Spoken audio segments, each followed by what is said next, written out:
Stock market లో invest చేసి మీ డబ్బులు డబుల్ చేసుకోవాలనుకుంటున్నారా? సుందరరామిరెడ్డి గారి లైవ్ సెమినార్ కి అటెండ్ అవ్వండి.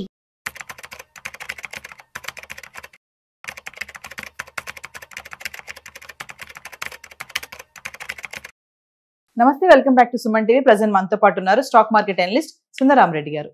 నమస్తే సార్. నమస్తే. సో మరి దివాళీ వస్తుంది, దానికి ముందు దంతెరాస్ అంటారు. సో ఖచ్చితంగా బంగారం కొనుక్కోవాలి అని అంటారు కదా, మరి ఆ టైంలో గోల్డ్ కొనే వాళ్ళకి ఎలాంటి జాగ్రత్తలు తీసుకోవాలి? ఆ టైంలో ఏమైనా ఫ్రాడ్స్ జరిగే ఛాన్సెస్ ఉన్నాయా అంటే? బేసికల్ గా ప్రతి దివాళీకి ముందు వచ్చి ఫెస్టివల్ అప్పుడు సెంటిమెంటల్ గా ఏంటంటే గోల్డ్ ఎంతకంత 1 గ్రామ్ నుంచి 10 గ్రాములు కొనటం అనేది అంటే చాలా మందికి అనువైతే అండి. అంటే పర్టికులర్గా ఇండియాలో గోల్డ్కి ఒక ఫెస్టివల్ అనమాట. అది కంపల్సరీగా సెంటిమెంటల్ గా రేటు గురించి అని కాదు, కొంటే అదృష్టం వస్తుందని చెప్పేసి కొంటా ఉంటారు అనమాట. అట్లా ప్రతి ఒక్కళ్ళు ట్రెడిషనల్గా కొంటా ఉంటారు.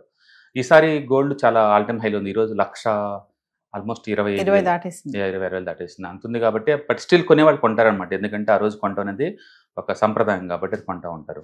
ఒకవేళ మీరు కొనేటప్పుడు ఏదైనా సరే గోల్డ్ మీరు కావాలంటే ఈటీఎఫ్లా కొనుక్కోవచ్చు, అండ్ మ్యూచువల్ ఫండ్స్లో కొనుక్కోవచ్చు, డిజిటల్ గోల్డ్ కొనుక్కోవచ్చు, లేదా గోల్డ్ కాయిన్స్ దొరుకుతాయి తీసుకోవచ్చు, లేదా ఆర్నమెంట్స్ కొనుక్కోవచ్చు. మీరు కనుక ఒకవేళ జ్యువెలరీ టైప్లో అలా కొనాలంటే మాత్రం కంపల్సరీగా బిఏఎస్ హాల్ మార్క్ ఉందిలో చెక్ చేసుకోండి. ఇండియాలో హాల్ మార్క్ లేకుండా మీరు తీసుకున్నారు అంటే ట్రబుల్ అవుతారు తర్వాత. ఎందుకంటే గోల్డ్ యొక్క ప్యూరిటీకి ఎవరు గ్యారంటీ ఎవరు అనమాట. ఇది బిఏఎస్ అనుకుంటే అంటే bureau of Indian standard certification అనమాట. అది ఉంటే అది మోర్ గ్యారంటీ అనమాట. కాబట్టి బిఏఎస్ హాల్ మార్క్ ఉందో లేదో చెక్ చేసుకోండి. రెండోది, మీరు తీసుకునే గోల్డ్ ఏ టైప్ గోల్డ్ క్లారిటీగా ఉండండి. ఎందుకంటే 24 క్యారెట్స్ గోల్డ్ అంటే 99% ప్యూరిటీ అనమాట. 99.9% ప్యూరిటీ గోల్డ్ అనమాట అది. అంటే 22 క్యారెట్స్ అంటే 91.6% ప్యూరిటీ ఉంటుంది. రెస్ట్ ఆఫ్ ది ఏంటంటే కేడియం కానీ ర్యాగ్ కానీ ఇతరు కానీ కలుపుతారు. కలిపినప్పుడు కలర్ మారిద్ది అనమాట. అందుకే కొన్నిసార్లు గోల్డ్ వైట్గా ఉంటుంది, కొన్నిసార్లు ఎల్లో ఉంటుంది, కొన్నిసార్లు బాగా పచ్చగా ఉంటుంది. ఎందుకు డిఫరెంట్ అంటే వీళ్ళ ఆ రెస్ట్ ఆఫ్ ది 9% ఏమైతే కలిపారో గోల్డ్కి ఆ కలర్ వచ్చేస్తుంది. ఓకే, బై డిఫాల్ట్ అయితే ఎల్లో మెటల్ ఇది ప్యూర్ గోల్డ్ అయితే.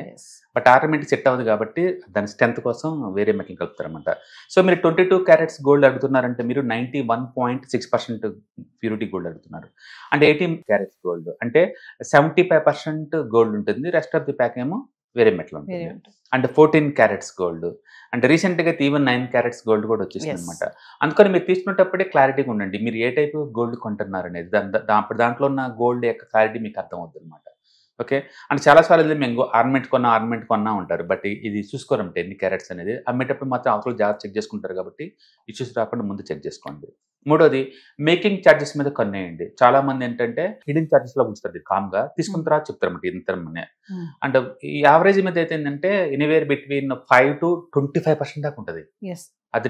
ఎందుకంటే ఆర్టిజన్ యొక్క వర్క్ ని బట్టే కదా అది. యాక్చువల్గా మనం గోల్డ్ అంటాం కానీ గోల్డ్ కాదు మనం చూసేది, మేకింగ్ ఛార్జెస్, లుక్ డిజైన్స్ తయారు చూసావా, ఆ ఆర్టిస్ట్ యొక్క బ్యూటీని మనం చూస్తామన్నమాట. గోల్డ్కి అందం వచ్చింది అదనమాట అది. అందుకని మనం గోల్డ్ పరంగా కాకుండా జ్యువెలరీ పరంగా చూస్తున్నాం వాటిని. ఆ జ్యువెలరీ చూసినప్పుడు డెఫినెట్గా ఎంత ఆర్టిస్టిక్ లుక్ ఉందంటే అంత ఎక్కువ మేకింగ్ ఛార్జెస్ పడుతుంటాయి.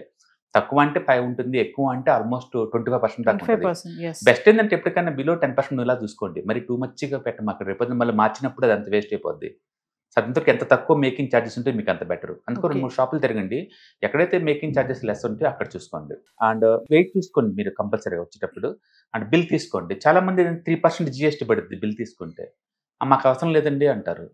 మీరు ఏదన్నా సరే ఒక ఆర్నమెంట్ తీసుకుంటారు, తిరిగి మరి అమ్మాలి అంటే వాళ్ళకి బిల్ లేకుండా కొనుక్కోరండి ఎవరు కూడా.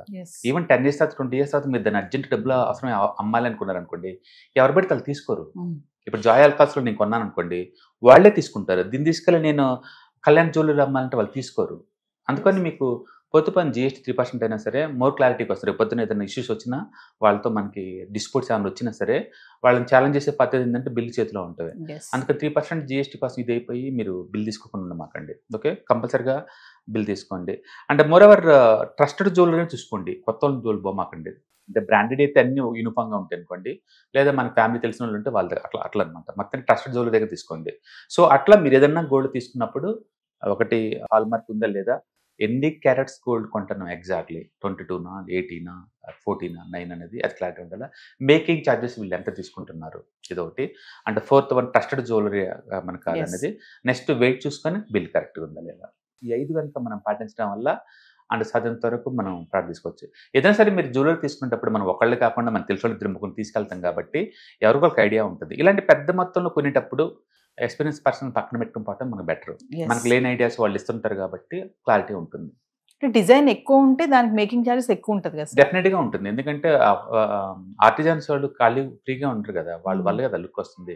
చాలా మంది టైటాన్లో ఎందుకు జ్యువెలరీ కాస్ట్ ఎక్కువ ఉంటుంది, యూనిక్ డిజైన్స్. అది ఎంత యూనిక్ డిజైన్స్ ఉందంటే అంత మేకింగ్ చార్జెస్ ఎక్కువ ఉంటాయి.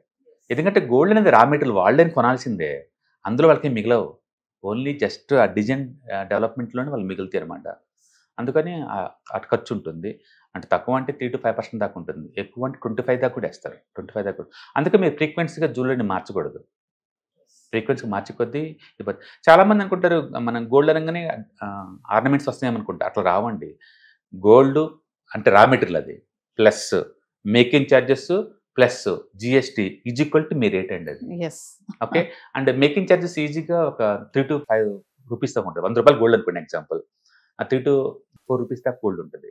అంటే జిఎస్టీ 3% దాకా ఉంటుంది. అంటే గోల్డ్ నీకు 100 రూపాయలకి వచ్చిందంటే అది 108 కొంటాను నువ్వు యాక్చువల్గా. నువ్వు అనేది 108కి, 100కి కాదు. ఎందుకంటే 100 అనేది raw material cost, making charges plus government tax GST 3% is equal to 108 అవుతుంది నీకు. అది లెక్క అనమాట. ఓకే. సో ఈ దంతెరాస్ టైంలో ఆఫర్స్ కూడా పెడతారు కొన్ని స్టోర్స్ వాళ్ళు. అవి ఎంతవరకు కరెక్ట్ అంటే ఆఫర్స్ని అట్రాక్ట్ అవ్వడం, అందులో మనం ఏమన్నా మోసపోయే ఛాన్సెస్ ఉంటాయంటారా? నో, మీరు ఇప్పుడు ఎవరైనా 2 జ్యువెలరీ షాప్కి వెళ్ళాను, సేమ్ డిజైన్స్ నడుస్తుంది, ఒక మేకింగ్ ఛార్జెస్ ఒకళ్ళు ఫ్రీ అన్నారు అనుకోండి, మనం తీసుకోవడం తప్పేం లేదు. ఎండ్ ఆఫ్ ది డే మన అందులో ఎండ్ ఆఫ్ ది డే నువ్వు అమ్మినప్పుడు తిరిగి గోల్డ్ ప్రైసే వస్తుంది. మీరు ఏదైనా తీసుకోండి, వాళ్ళు కొన్నప్పుడు నీ దగ్గర నుంచి 98% బ్యాక్ ఇస్తారండి మొత్తం. ఎవరు అన్నిటికన్నా టైటాన్లు ఎక్కువ ఛార్జ్ చేస్తారు. వాళ్ళైతే 96, 97% బ్యాక్ ఇస్తారు నీకు. అంటే వేరే షాప్స్ అయితేనేమో నీకు 98 దాకా ఇస్తాయి వాళ్ళు తిరిగి తీసుకున్నప్పుడు. ఆ 2% ఏంటంటే డిప్రిషియేషన్, లేకపోతే మేకింగ్ ఛార్జెస్ ఏమి ఉండదు, అట్లా తీసుకుంటారు అనమాట. అందుకని ఫెస్టివల్స్ అప్పుడు వాళ్ళు కన్జంప్షన్ బూస్ట్ చేద్దామని చెప్పేసి డెఫినెట్గా నీకు ఆఫర్లు ఇస్తూ ఉంటారు. మనం అలాంటప్పుడు తీసుకోవచ్చు, తప్పేముంది అంటే అభిదే.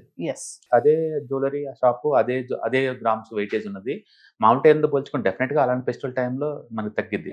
ఎందుకంటే వాళ్ళు మాస్ ప్రొడక్షన్ చేస్తారు, ఎక్కువ అమ్ముతారు కాబట్టి యూనిట్లు డిస్కౌంట్లు ఇస్తారన్నమాట, వాళ్ళకి బల్క్ మీద మిగిలితే వాళ్ళకి. కాబట్టి అలాంటి టైంలో కొంటేనే బెటర్ మనం. అండ్ రెండోది ఫ్యామిలీ ఏదైనా ఈవెంట్ తప్ప రోజు కొనం కదా. సో మీకు క్లారిటీ ఉండాలి, ఇన్వెస్ట్మెంట్ పర్పస్ కోసం కొంటున్నారా, లేకపోతే జస్ట్ ఏదైనా అకేషన్ ఉంది కాబట్టి ఇంట్లో కొంటున్నారా, క్లారిటీగా ఉండాలా. ఇన్వెస్ట్మెంట్ కోసం అయితే మనం ఒకసారి కాదు, ఎప్పుడు చీపర్ పోతే అప్పుడు కొంటాం తప్ప రేటు పెరిగినప్పుడు కొనం కదా. బట్ ఇంట్లో అకేషన్ ఉంది, మ్యారేజెస్ అవి నడుస్తున్నాయి, తప్పదు కదా. ఆ టైంలో గోల్డ్ ప్రైస్ మనం ఏం చూడలేము, అప్పుడు ఇంకా తప్పుకుంటాము. అండ్ పర్టికులర్లీ దివాళీ టైం ఏంటంటే అది ఒక సెంటిమెంట్, సంప్రదాయం అనమాట, కొంటా ఉంటారు బయట. Thank you.